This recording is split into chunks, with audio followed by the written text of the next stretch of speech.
Welcome to Queer News Tonight. This is the world's first and only LGBTQ plus daily news television show broadcasting live and available on demand on your favorite streaming channels. Analytics company vidIQ has certified the Queer News Tonight YouTube channel as the world's most popular LGBTQ streaming news show. Our queer stories have reached over 10 million views. More than 1,000 people subscribed to our YouTube channel in the last 30 days. We are proud that Queer News Tonight has more YouTube subscribers than any other LGBTQ brand in Florida. We thank you for watching and supporting our voice in the LGBTQ plus community. There is no other news program in the LGBTQ world like Queer News Tonight. It is Monday, July 14th. We are live and literally out of the closet and into the headlines. So many of your important stories we'll tell this evening on Queer News Tonight.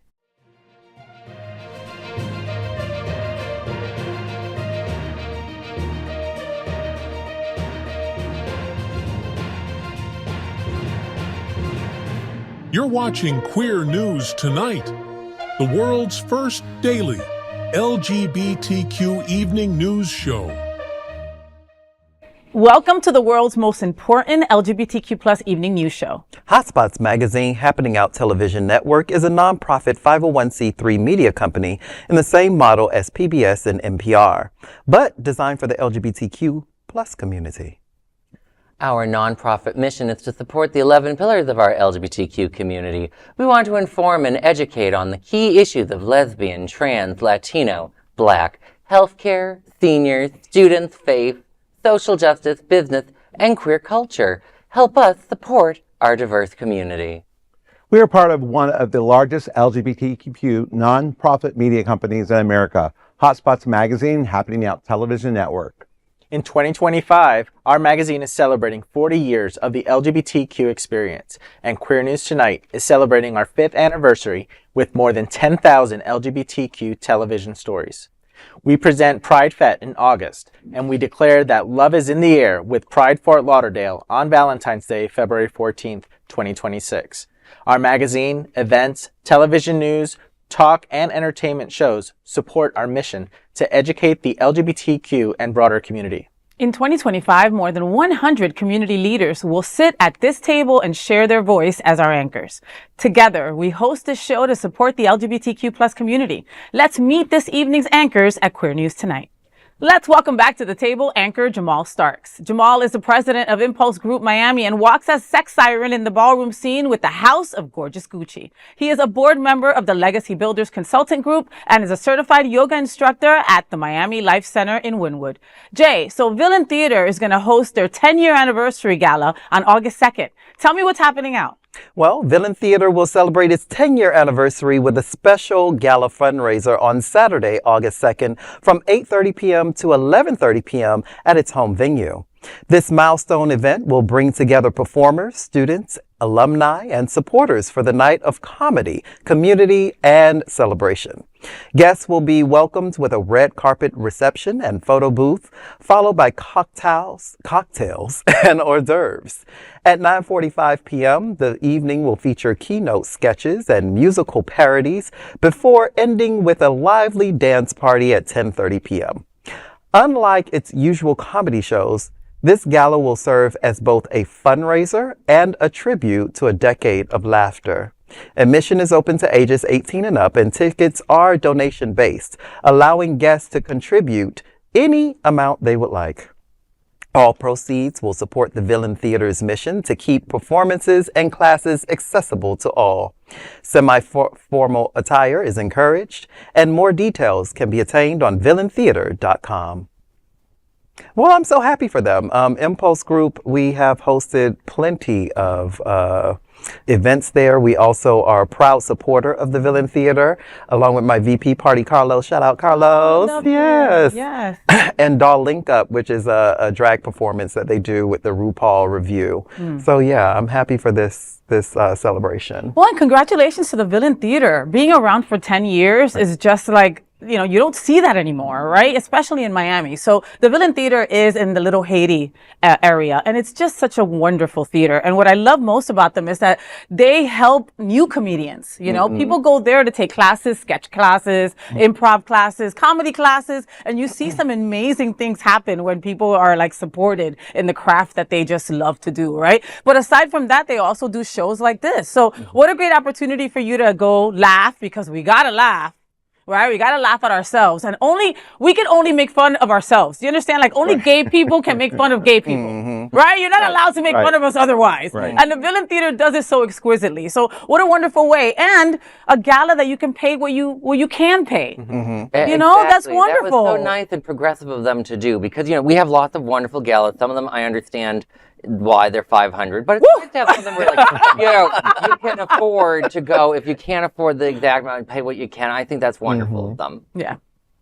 Well, Queer News Tonight looks forward to seeing you at the Wilton Theater to host their 10-year anniversary gala on August 2nd. And that is the big LGBTQ story for today. There is no other queer nonprofit media platform like this in the entire world. Support our LGBTQ stories by subscribing and sharing Queer News Tonight. Let's welcome back to the table anchor Alex Morash. Alex has served as editor-in-chief of Options Magazine, media director of the National LGBTQ Task Force, and press secretary for the Florida Democratic Party. Alex, Pam Ann to land hilarious comedy show at Hooters on August 14th. Tell me what's happening out. Sure thing. On Thursday, August 14th, comedy icon Pam Ann will return to Hooters nightclub in Wilton Manors for an unforgettable night of aviation-inspired satire. The show, titled Pan Ann Dale, will take place from 7 to 8:30 p.m. and promises to deliver a full-throated comedy flight like no other. Known for her razor-sharp wit and sky-high sass, Pam Ann will spoof the airline industry, spill juicy flight attendant gossip, and riff off today's hot-button issues.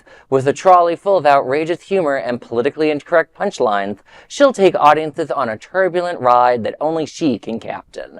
Fans can expect stories from her high-flying career, including crewing for Elton John, opening for Cher, and earning Madonna's stamp of approval.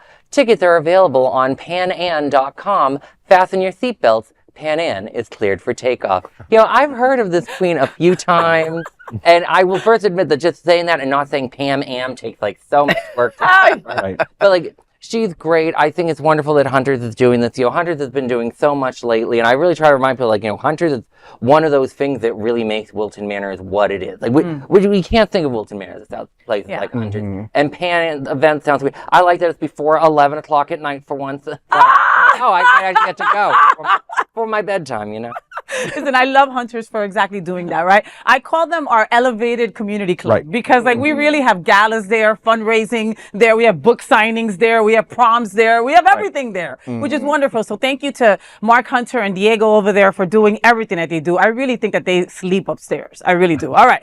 Now, talking about Pam Ann, I have seen some great comedy over at Hooters, right? And like you said, we're done by 11. My wife is always super happy about that. But think about it, how much stuff you have to talk about when it comes to flying. That shit is funny. Right. I can't wait to hear what you guys think, because you are in that industry, right? But Mile High Club, there's comedy there, right? People coming on airplanes drunk or on drugs. There's comedy there. There's just, and queers. We're fun on airplanes. So, there's stories galore there. I can only imagine how much comedy stuff there's going to be there. And she's met Cher and Madonna, and I wonder if either of them talked about each other, because we all know what they say about each other. Judgy. Jay? Me? I'm happy to go. I'm excited to go. As an ex-flight attendant, ex-flight dispatcher, ex-flight, I've done damn near everything in aviation for 16 years and ran an airline, and I know all the juicy details. So I would love to hear what Pam, what she got up her sleeve. Right, and listen, I got your next show. Yeah. I got your background, girl. Well, Queer News Tonight looks forward to seeing you all at Pam Ann Dale or Pam Ann Dale on August 14th. And that's the big LGBTQ story for today. There is no other queer nonprofit media platform like this in the entire world. Support our LGBTQ stories by subscribing and sharing Queer News Tonight. Let's welcome back my big brother, Anchor Von Biggs, to the table. He's a community engagement and outreach coordinator over at Holy Cross Health. We love you, Holy Cross Health.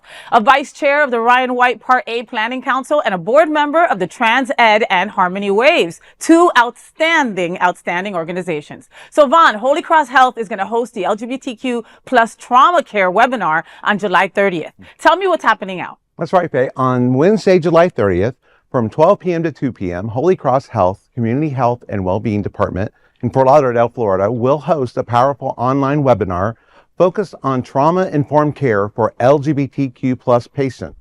Presented in collaboration with Equality Florida, the session will be nationally available and is designed to help healthcare professionals recognize and address trauma that often shapes LGBTQ plus patients' healthcare experiences. The webinar will explore how past traumas, especially those experienced in medical environments, can impact patients' trust, engagement, and health outcomes. Attendees will gain practical tools to reduce harm, support healing, and foster inclusive clinical spaces. Healthcare workers across all roles, from bedside care to administration and outreach, are encouraged to participate.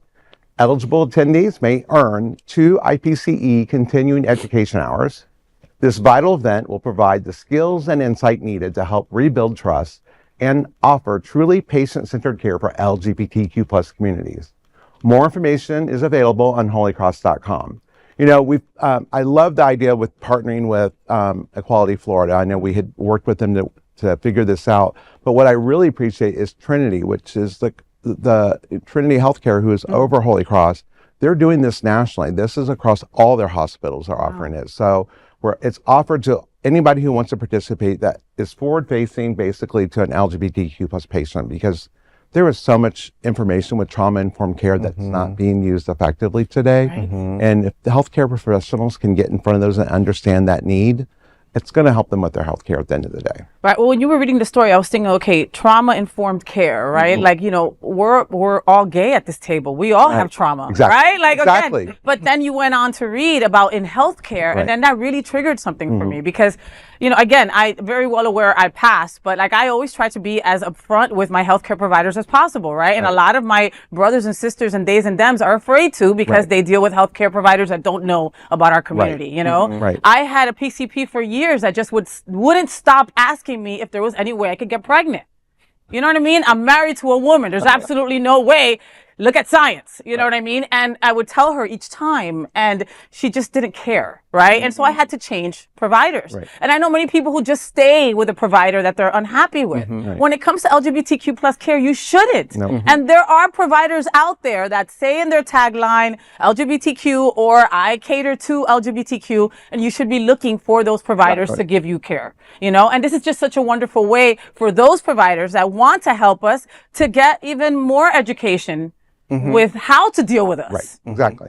You know? And this is exactly how you put the care in healthcare. Oh, look at you, Jay! I always say that the care in healthcare is lost because personal experiences, you know, dealing with the healthcare system and personal experiences of having to fire some of my primary care providers. And a lot of people don't know that you can advocate for that and you can advocate for yourself. So this is just a beautiful way of teaching the tools necessary to provide the necessary things to the community. Oh my God, Vaughn, I had somebody who had sent us a letter on Dear FayWhat saying that their PCP was making them feel bad about asking about for PEP and PrEP. That's right. Making them feel guilty for being responsible for their sex life.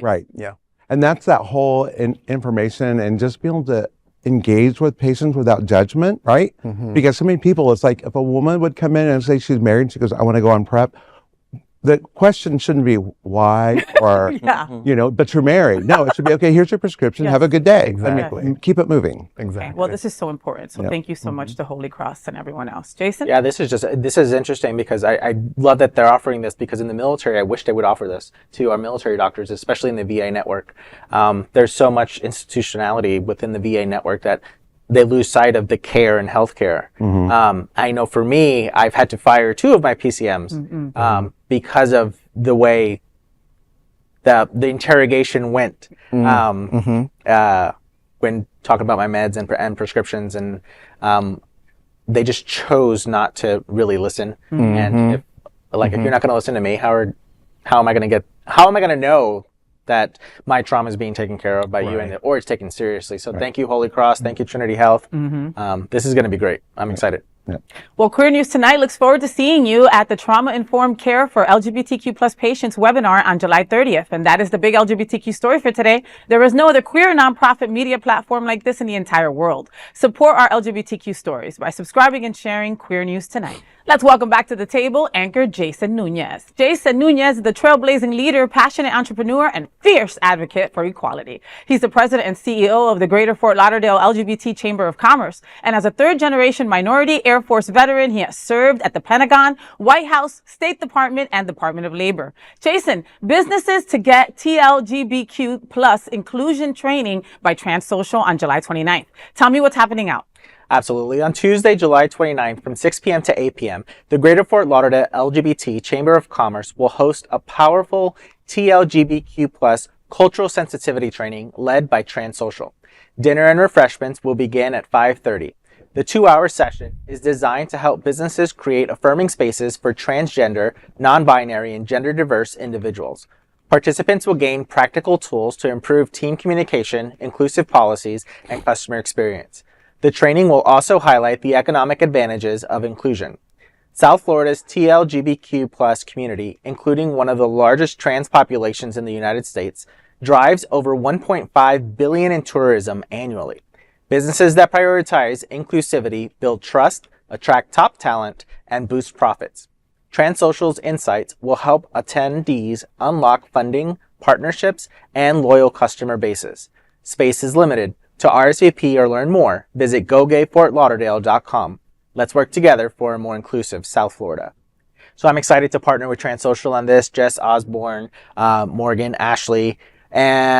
This is something that the board is getting trained on. The GFL-GLCC board and staff is getting trained on. And we're extending this invitation to anyone else who wants to come and get that certification. It is 2 CLE credits. So anyone that's needing some CLE credits, this is official avenue. But even as a chamber and dealing with the other businesses, it's important to have that sensitivity, especially as we get more trans-led businesses, trans-owned businesses, non-binary owned businesses. And as the entity of the business organization, LGBTQ and allied business organization, we need to be educated on that.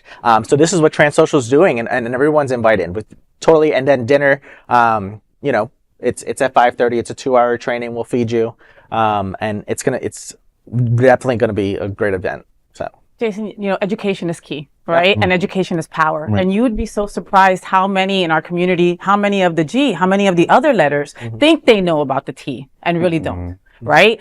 What a safe space to be able to learn the real shit. Let's be real, right? Not the crap or the misinformation or whatever. And also a safe space to ask your questions. There are no dumb questions, right? And if you see Morgan Mayfair, Ashley Mayfair, they're the owners and they run TransSOCIAL, right? But they're the ones leading this sensitivity training. So you're getting the best of the best when it comes to this training. I mean, they sell these trainings for a lot of money to big organizations to also make sure that their employees know about this sensitive training.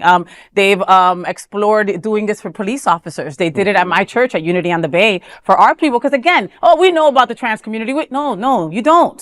Or you think you do. Or how about you come and you share what you know? The right? propaganda. And that's where we all know more. Right? You know the propaganda and what the media puts out. That's usually, and didn't we talk about like only 8% of people or the population actually have an experience with a trans or non-binary person?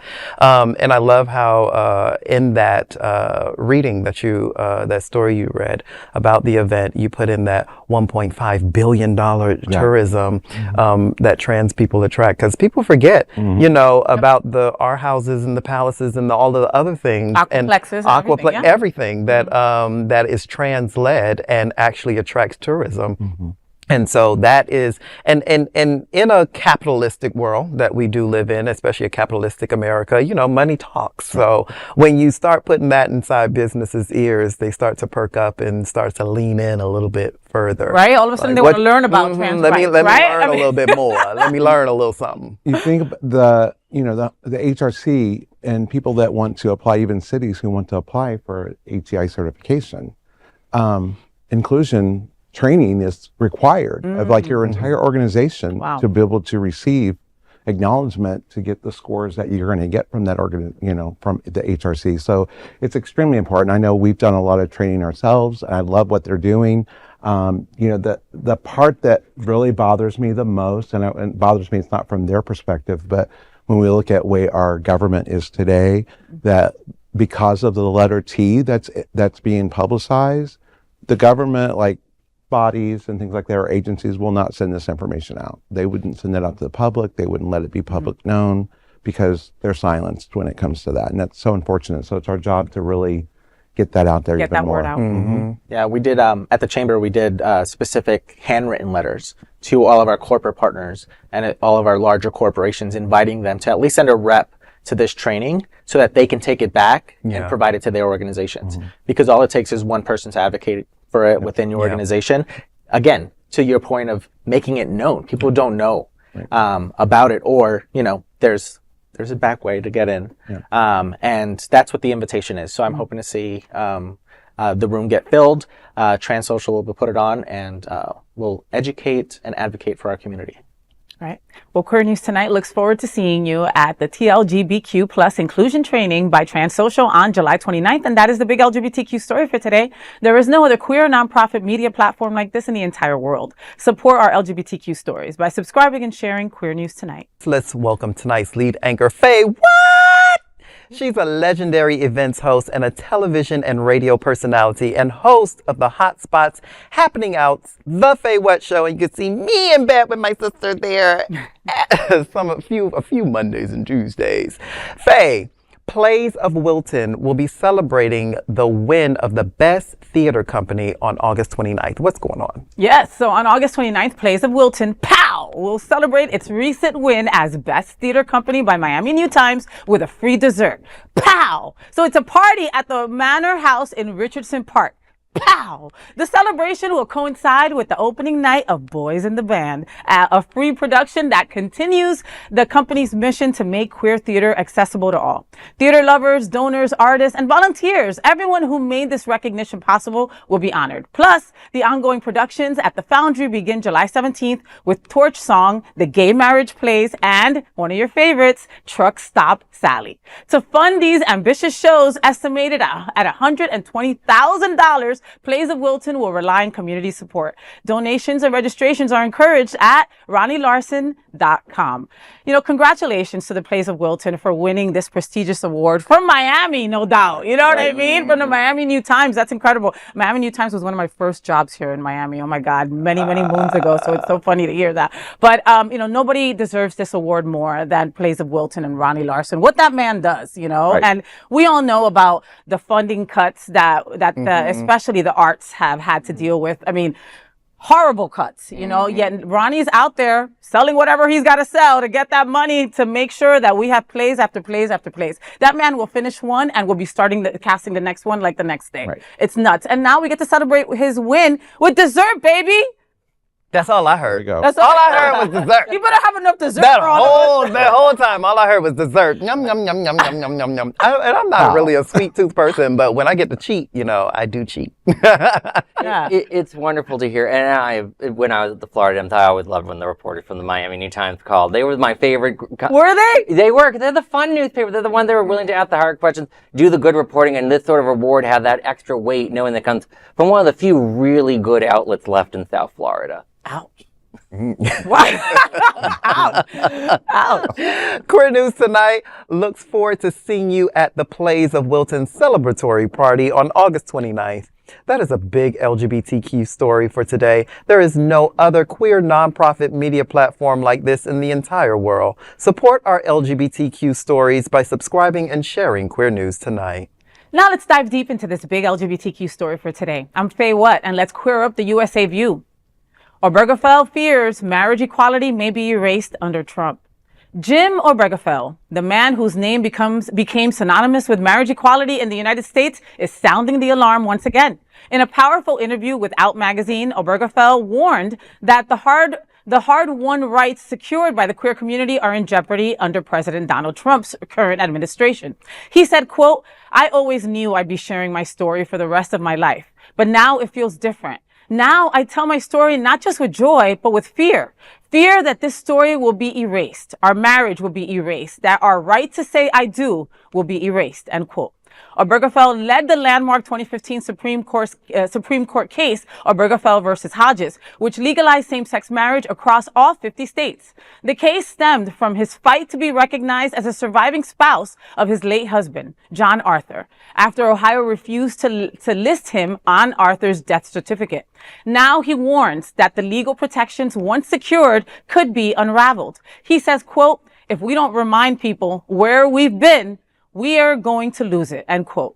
Obergefell, 59, said he's committed to being a voice for the vulnerable. His fears aren't unfounded. Trump's second term has already seen a cascade of anti-LGBTQ policies, bans on transgender athletes, executive orders rolling back protections, and even the shutdown of an LGBTQ plus suicide prevention hotline. Internationally, the hostility isn't limited to U.S. soil. In the UK, right-wing leader Nigel Farage recently declared same-sex marriage wrong. For many in the LGBTQ plus community, Obergefell's warning feels less like a whisper and more like a wake-up call. Wow, I can't believe that he's only 59 years old. Right. Wow. So Jim Obergefell is not being dramatic. He's being prophetic. I mean, if Trump keeps swinging that executive pen like a wrecking ball, your marriage, my marriage, Jason's marriage, and our rights could be shit, to be completely honest. This isn't just a warning. It's a call to remember, resist, and revow to never go back to where we were before. Yeah, I just got this article hit because just 2 weeks ago, I got a letter from the Department of Veteran Affairs so that I can validate my marriage status and specifically who I was married to. Wow. And they asked sex and full name. And as soon as I saw that, I was like, are they going after marriage now? And, you know, part of me is like, is the VA validating my VA dependency to eliminate that or say that it's no longer valid? The fact that, you know, the whole case was about receiving death benefits. My husband served right alongside me in the military for 8+ years. Okay. So, you know, God forbid the day I die. I mean, I will eventually, but you know, he's entitled to that. Like He lived in the military with me. But even without that, as your partner, don't those benefits go to the partner, to the husband, wife, whatever? They do, but if the VA is not recognizing it, then I have no partner in the eyes of the VA. So this is very troubling, and I hope that I look forward to all the advocacy groups kind of lobbying against this, and hopefully the Supreme Court is smarter than to repeal it. Yeah. Well, if we put our hope in the advocacy groups, we should already admit defeat now. I look at Obergefell's remarks, and I think, you know, there's some truth there. I don't know how much it is the Trump administration will be the ones pushing it, just because I think they do have the Supreme Court to work with on that. And I look at, you know, for people like, well, how could we have done better? I'm like, you know, Biden actually did sign legislation to protect currently married LGBTQ people back in 2022. I remember when it first happened, I was editor-in-chief of Options. I read, wait, it's not protecting all marriage equality. It's only the currently married, those who already got it. No one else can get it. That's what. So I had one or two of our writers write a piece scolding the Democrats for that. And we're, you know, this is one of those issues that I look at, and I look at both parties. I'm like, you know, this is not one party alone is doing this. The two parties have both failed on this issue. They failed our community so much. And remember, that law that Biden was bipartisan. He got a bunch of Republicans that couldn't have just made marriage equality locked in. You know, Trump has had 2 openly gay cabinet members so far. I don't see him targeting gay men. I see him going after trans women. I see him going after immigrants, and I see him going after women. Not yet. That was the not yet, but that, I mean, most of the things that have already happened since he's taken office is a playbook in Project 2025. I hate to be the one. No, I love to be the one. But if you actually read the damn thing, it's in there, and it's all Christian nationalism, because by the time you get the propaganda machine going of Christian nationalism, everyone who's heterosexual, who's straight, they turn a blind eye to what's going on because they believe that they're protected as all of everyone else's rights gets chipped away little by little, until you realize that they're starting to come after your rights because they need control. They need Make America Great Again isn't about going back to some past. It's about make America great, number one, in the world again, with the ways in which we were founded on white, heterosexual ideology, terroristic ideology. And this terroristic ideology, Obergefell is really right. We're going down the road to him attacking, and it's not just him, it's all of his little cronies that's in there. And they have not a damn professional bone in their body because they're all nothing but media, attention, hoarding, power hungry, narcissistic demons. I said it. You did say it. And this is, it's coming to that path. So I think raising the red flag, ringing the warning bell, running through the community and being like, we in danger, girl. Right.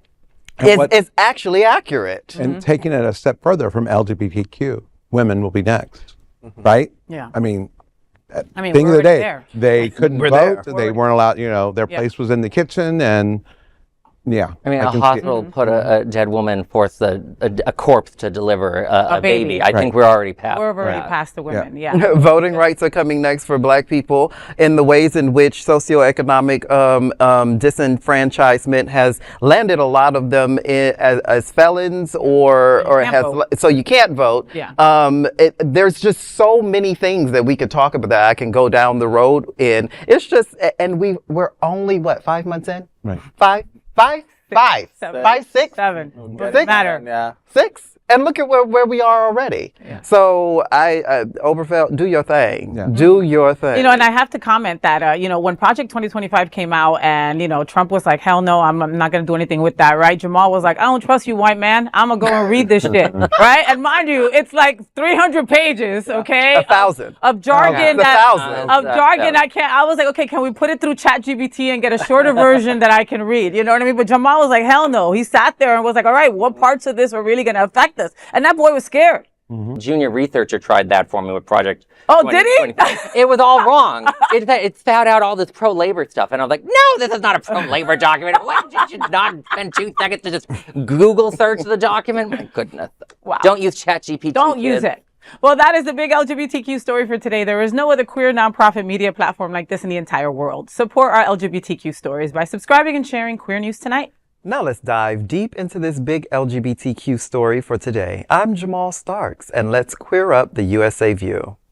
Trump government erases bi, trans voices from Stonewall website.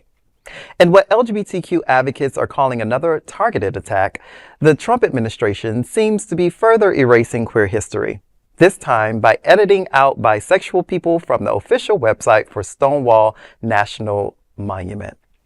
The New York-based monument honoring the historic 1969 riots led by transgender women of color outside the Stonewall Inn recently saw a quiet but alarming change. Several mentions of the bisexual individuals have largely been scrubbed from the site's description, dropping 8 references to just 2. This follows a February move by the National Park Service to remove trans-inclusive language from the same site.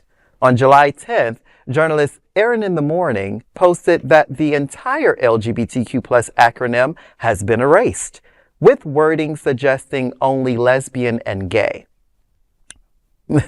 Lesbian and gay people were the part of Stonewall uprising.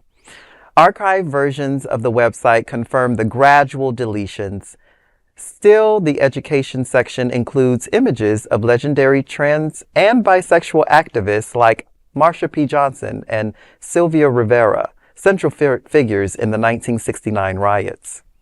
A GLAAD spokesperson condemned the changes as, quote, blatant attempts to erase the legacies of transgender and queer Americans, end quote. The National Park Service's page for Stonewall National Monument shows an update on July 11th and currently reflects that bisexual has been restored.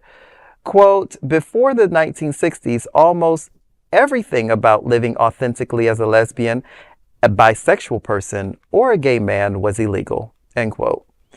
A March petition opposing the edits has already garnered over 47,000 signatures as the LGBTQ plus community continues to fight for visibility and historical truth.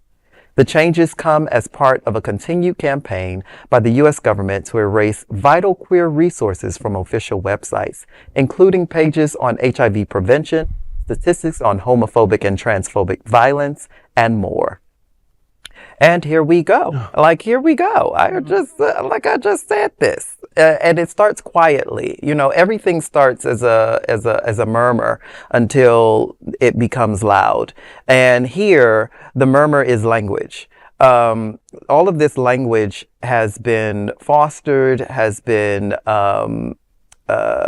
developed in order to bring voices to the table that have been unheard. Mm-hmm. And now, as you erase these things away from literally the Stonewall National Monument, come on. It's a gay monument, and we're erasing the now progressive language that we have garnered, that we have blood, sweat, and tears have gone into this. Little by little, these are the things that happen that lead us more into fascism, that lead us more into an oppressive country and an oppressive system. And it's just really sad to see. It's sad to see, but also most of you Americans wanted it. So that's also the sickening part. Like you say, the language is all about, it's so important, right? But they do it quietly, right? Wasn't it Arlington Cemetery or something like that they took out all the black folks that were buried there? And the Smithsonian. And no one is up in arms. You know what I mean? I'm taken back to when Elian Gonzalez was taken back to Cuba, that Miami was up in an uproar. All the highways were stuck. Everybody was out there protesting like it was crazy, for this kid that didn't even belong here, right? And no one got mad at that, taking out a bunch of, taking out the people who fought for this country, right? Colin Powell was in there, Anyway, but quietly, like you're saying, right? It's quietly. So what was it? Okay, the version of the Stonewall Museum used to say almost everything about living openly as a lesbian, gay, bisexual person was illegal, right? Now it says before the 1960s, almost everything about living authentically as a gay or lesbian person was illegal. So it's taken everybody out except the L and the G. Right. That's disgusting. Right. And again, we know the stories of the Stonewall Uprising. That's why we celebrate Pride, right? None of that would have been possible without black trans people throwing a brick or a shot glass, depending on who you ask. The story doesn't change. Right. That's what happened. I was, it's interesting because we've done a few stories. One is, they've removed asexual. The government, we did a story on that many months ago about asexuality being removed.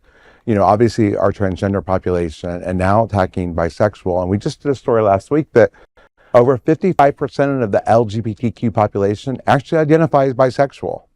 That's a very large group of people. We need to step up more. Well, speak up. For sure. That is the big LGBTQ story for today. There is no other queer nonprofit media platform like this in the entire world. Support our LGBTQ stories by subscribing and sharing Queer News Tonight. Now, let's dive deep into this big LGBTQ story for today. I'm Alex Marsh, and let's queer up politics. Texas AG who attacked rights hit by a biblical scandal at home. Hallelujah.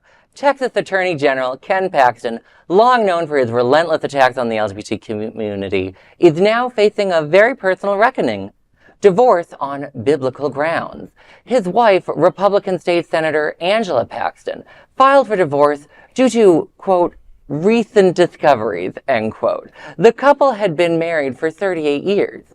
Her filing comes more than 2 years after Ken Paxton's impeachment trial revealed that he had been involved in an extramarital affair. Still, Angela Paxton stood by him during those proceedings, and though years of legal scandals and corruption charges. But now she says enough is enough. She wrote on Twitter, quote, I believe marriage is a sacred covenant, and I have earnestly pursued reconciliation. But in light of recent discoveries, I do not believe that it honors God or is loving to myself, my children, or Ken to remain in this marriage, end quote. Over the past decade, Paxton has earned national notoriety for his efforts to strip away queer rights in Texas. From fighting same-sex marriage to trying to access medical records of trans kids to calling queer people immortal and sexual propagandists. and predators. He has been at the forefront of anti-LGBTQ policymaking. Now, while his personal life unravels, LGBTQ Texans and allies are watching closely, remembering his words, his actions, and the families he's tried to tear apart. Stay with us for more on this story. And I see guys like this, and nothing brings more joy to my heart on these serious subjects than watching these guys act like a bunch of buffoons on a reality TV show. Like, can't you keep it in your pants, man? You've been busy with so many other things. Oh. Apparently, you have to keep going around. So I think this is hilarious.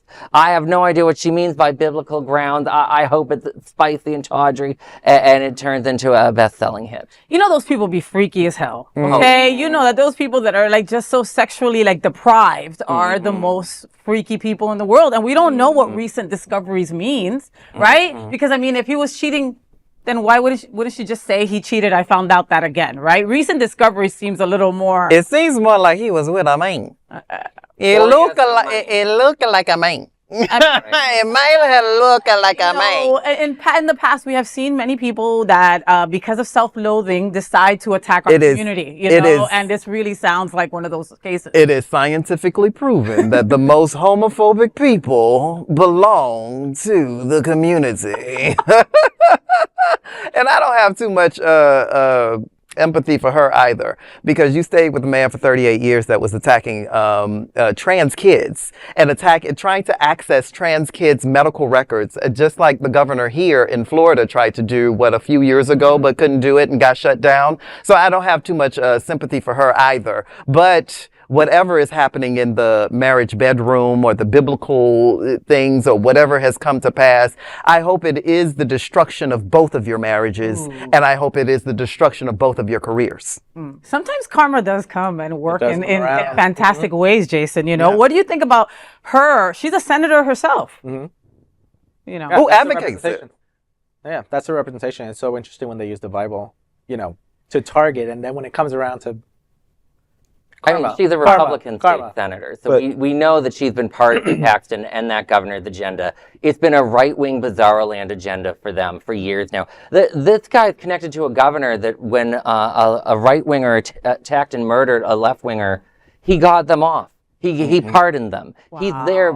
It's one of the most pro-political violent things I've seen any politician do in this country. And she's connected to that ilk. So yeah, you're right for going after her. She does not deserve our sympathy, people. All right. Sympathy taken back.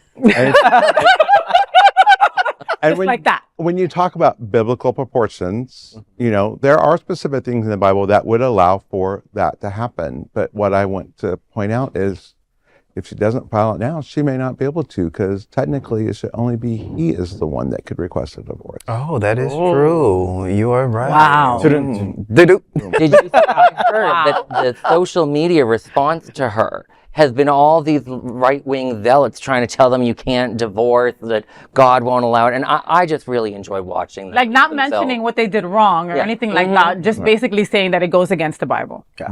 And here we go back with the misogyny coming back to her. The same rhetoric that she supported, the same hill that she is willing to fall on, is the same one coming to swallow her up. Ain't that something? Well, that is the big LGBTQ story for today. There is no other queer nonprofit media platform like this in the entire world. Support our LGBTQ stories by subscribing and sharing Queer News Tonight. Now let's dive deep into the big LGBTQ story for today. I'm Von Biggs, and let's queer up health. Is the LGBTQ community closer than ever to end the AIDS pandemic? Tonight we bring you a story that is not just news, it's a moment of history in the making. A powerful new article in Forbes, penned by Peter Sands, Executive Director of the Global Fund, issues a bold call to action. The headline reads, "The first generation without AIDS is within reach if we refuse to settle." In it, Sands writes, quote, "This isn't about managing the AIDS pandemic. It's about ending it and letting a new generation grow and thrive free of its threat," end quote. More than 40 million lives have been lost to AIDS so far, and 39 million people are still living with HIV. But with the arrival of groundbreaking tools like long-acting PrEP, including lenacapavir, a twice-yearly injectable, we now have the scientific means to cut new infections dramatically. Sands points to prevention as the Achilles heel in our global AIDS response. He says, quote, "No epidemic has ever been ended without stopping transmission," end quote. On July 9th, the Global Fund struck a historic deal with Gilead, makers of lenacapavir, to expand affordable access across low and middle income countries. The goal? Reach 2 million people in the next 3 years, especially young women and marginalized communities. But science alone isn't enough. SANS warns that without action on stigma, discrimination, and criminalization, people will not realize the full potential of lenacapavir. As America's LGBTQ community knows too well, real progress depends on dismantling structural barriers and letting communities lead. He reminds us that, quote, "Epidemics don't end when we stop paying attention. They end when we confront hard realities, back what works, and refuse to settle for anything less than success," end quote. Advocates ask what we should do next. Their answer is that we rise and advocate, then we support our local HIV organizations. They suggest we must demand access to the tools that can save lives. The LGBT community is closer than ever to ending the AIDS pandemic. You know, since they came out with lenacapavir, and obviously in the U.S. it's called Gas to Go, which is now hitting the market, and it's already being used in clinics, even here in Wilton Manor. It's going to take, and we've talked about it, it's going to take prevention and treatment. It takes viral suppression and prevention. And the fact that it can be 6 months is a game changer for us, for being able to transmit HIV. And like they said, we're in that reach. And there's a lot of studies coming about the cure, even more of the cure for HIV. And all that combined is, I'm hopeful that I will see that cure by the end of my lifetime. I love that. Yeah. And, you know, I mean, we're always doing stories here about HIV research being cut, Right. you know, substantially, Right. right? Like, how does this affect your story? I mean, and at the end of the day, you know, you're giving us hope in real time, but if access isn't there, then what's the point? You know? Well, and with them making the deal with Gilead to reach those communities, I mean, that's a great deal. And people, you know, commented, I know that you and I have talked about this, Alex, about, you know, how drug companies charge a fortune when they come out with a new drug. And it's actually, I was on a call today, actually, and they were talking about that from a national level, going, it coincides just along with the other injectables just fine, and taking a daily pill. So when you look at the cost of 6 months of pills or shots, you know, 3 or 4 shots every 6 months versus just one, the costs are the same. So at the end of the day, I mean, insurance companies are buying in on it, and it's a great way to keep that transmission. And because the costs involved that would be if it is transmitted is far higher than that of prevention. So, Alex, do we say yay Gilead on this one? You'll never get me to Damn it! oh yeah, we're going to lower prices in middle income and low income countries. So just as successful as they've been with curing tuberculosis over 100 years ago, which is still the top killer in this world. So like I always remind people, you know, I'm rooting for the medical community. I just also poke at them to do better, you know, and Of course. you know, because the cost issue, you have two things going on there. Because yes, all the different ways of treating HIV right now is just crazy expensive. That weighs on an entire insurance industry in different ways. You know, we were talking about, like, how do these people end up voting for Trump? When they read something about whatever these pills and injections cost here and other countries pay less, that enrages people, even though I try to remind people, like, you know, it's not, they can't afford quite the same amount that we can afford, but at the same time, we can't afford some of the prices we're seeing now. My biggest fear is we will get a cure for HIV, but what really scares me is what if it's like the hepatitis C cure that only the elite few can really get access due to cost. That's what scares me the most on this issue. But I'm hoping we get it. I hope it's like smallpox where it's cheap, everyone can get it, and in no perfect time, world, right, Alex? right, and then I can eat chocolate and lose weight. And say yay Gilead. Yeah. But no, you have to. But you, as your voice, have to keep coming at Of that. course. You just like I advocate, you advocate, and all of us together make a point at the end of the day. Of course, somebody needs to keep people accountable. Right. You know, Jason, what I do you think think, it's also an baby? education campaign. So it's an education campaign. Like, folks would not know that. I mean, now we could use the story because you shared it to kind of force it out and put it out there. But a lot of people don't know. A lot of people don't keep up with the extreme positive stories. We're so focused on the negative that when we hear a positive story like that, this is what we really need to share. And I think Gilead needs to do an education campaign about what they're doing and ways to really truly listen to the community so that the prices aren't skyrocketing and, you know, serve the community that they're trying to really help. I'm super curious as to what Jamaal thinks because, I mean, you are a huge HIV/AIDS advocate. And a HIV thriver. Well, I wasn't going to put your business out there, but he always... My business is always out there. I mean, everybody knows. So, to Jason's point, I was thinking about prevention, and prevention is key with the education because of stigma. And the further we get away from stigma, the further we can start normalizing conversation around HIV and infection, and also normalizing conversation about medicines and things and preventions. Then people will then start to move further into a progressive mindset and critically think about, what's going on in the HIV sphere. That is key. And like I've said before, even with all of the funding cuts, even with all of the things that we're going through with the federal government, community is key. And that is the way that is what's going to save us, community. And the more community progresses, because that's where everything starts. It starts at the grassroots, it builds up, and then it becomes this movement, it becomes this thing.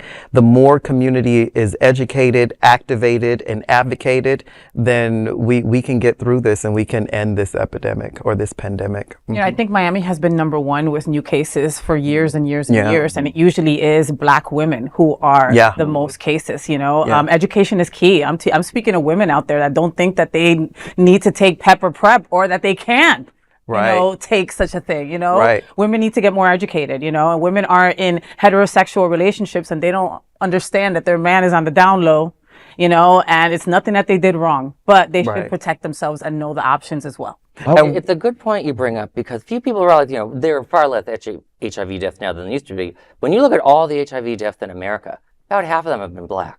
Yeah. People don't always understand that. Yep. How it affects so many communities. And what there's a thing that I learned at the last conference we did with Viv was HIV possible. Where you get people in the mindset of understanding that everyone is HIV possible, that is what shifts the narrative. Wow. But when people don't understand that, or can't look like it never happened to me, I'm not gay. I'm not a gay man. Exactly. I'm not a trans. Exactly. Then that idea perpetuates the stigma, again, without the education. But when you look at it through a different lens, then we can shift the narrative, shift the conversation, and really make better decisions. And you talk about Miami with the Black women in Broward County. I was just at a call with the health department last week, and they have now prioritized they are now focused on heterosexual Black men is their priority population here in Broward County. So, Well, that is the big LGBTQ story for today. There is no other queer nonprofit media platform like this in the entire world. Support our LGBTQ stories by subscribing and sharing Queer News Tonight. Now let's dive deep into this big LGBTQ story for today. I'm Jason Nunez, and let's queer up politics. Trump names alpha male Hooters fan Nick Adams ambassador to Malaysia. In a move raising eyebrows across the globe, and especially online, President Donald Trump has appointed far-right influencer and self-described alpha male Nick Adams as U.S. ambassador to Malaysia. Adams, born Nicholas Adamopoulos in Australia, moved to the United States in 2012 and became a naturalized citizen in 2021. He took to Twitter to thank Trump, calling him, quote, the greatest president ever, end quote, and declared he's now, quote, armed with the pen of diplomacy, end quote. His appointment has sparked confusion, ridicule, and disbelief. One social media user commented, quote, I thought this guy was a parody the whole time, end quote. Another wrote, I'm so incredibly proud to have an alpha male as my ambassador to Malaysia, mocking Adams' obsession with macho branding. Adams is notorious online for his bizarre posts promoting ultra-conservative ideals, including dining at Hooters 4 to 6 times a week, refusing to eat female M&Ms, and opposing queer representation in the media. He once described Pixar's Lightyear as disgusting and woke for including a brief lesbian kiss, and even labeled Super Bowl performers like Kendrick Lamar and Snoop Dogg as, quote, hoodlums. For many LGBTQ Americans, The appointment feels like satire turned reality. Critics argue this pick shows how Trump's diplomacy is less about global relations and more about performative right-wing trolling. So I spent some time at the State Department, so I know the process that goes into picking an ambassador. This was not it. Okay. This was not it. This was not it. Even as I'm reading it, I still think it's satire. I'm waiting for the punchline. Wow. Like, this is ridiculous, and this is now our global representation in Malaysia. Wow. Yeah. You're confirming something. So I watched this podcast called Diary of a CEO, and just 2 days ago he released this podcast, and there was ex-CIA, their professional ex-CIA nuclear expert and another ambassador, and they were talking about how this presidential cabinet has been moving differently, and it's scary. And in the ways in which they're moving, because Donald Trump has media power. Number one, he worked for NBC, and then he amassed all that media power. He has real estate power, he has political power, and now he has attention power. And when they said attention power, I was like, what's that?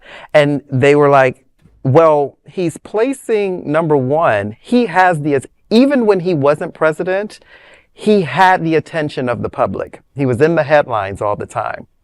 Now he's picking and choosing people who makes people's attention go, whoa.